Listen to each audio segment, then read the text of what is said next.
Problem 2 here, it says rewrite y equals 2/3 x plus 5 in standard form. Well, we need to remember what standard form is.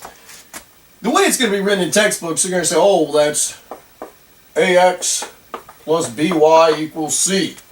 Well, basically, there's the number in front of x, and there's a number in front of y, and then it equals some other standard number here. So an example would be like 2x plus 3y equals 10. There would be standard form. Now the key with standard form is you cannot, the a, b, and c, you cannot have any fractions. Fractions are not allowed in any part of the problem.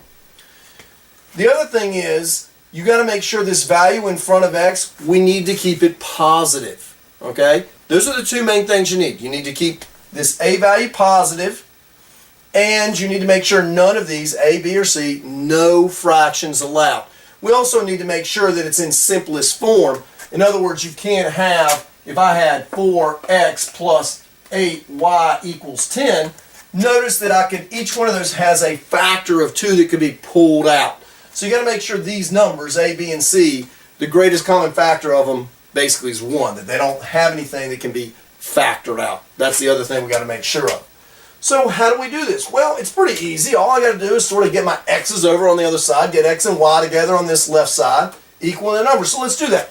Well, to start this problem, I'm simply going to subtract 2/3 x from both sides. Now, jumping down here, I'm going to put this out front. I subtracted 2/3 x plus the y value. It went away here, left with just the number 5. So I'm looking pretty good.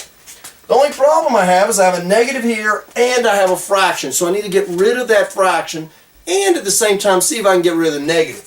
So here's what I'm going to do. I'm simply going to multiply through the entire thing by what? Well, let's think. How can I get rid of the 3 in the bottom? Multiply by 3 out front. That 3 over 1 times that 3, they're going to cross that. It's going to leave you negative 2. Now, what else could I do to get rid of that negative? Well, what if we made it negative 3? Negative 3 times a negative fraction here is going to create a positive number. And that's what we want. Now, when we do negative 3, that 3 and that 3 are going to cancel out. We're going to be left with 2. So this will be 2x. Negative 3 times the y is going to create minus 3y. And finally, negative 3 times 15 creates negative 15. Let's make sure we've done everything correctly. A, B, and C, no fractions. Good there. The a value, positive. Good there. 2, 3, 15, there's nothing can be pulled out. So we have done exactly what we wanted. We've changed this from slope-intercept form to standard form.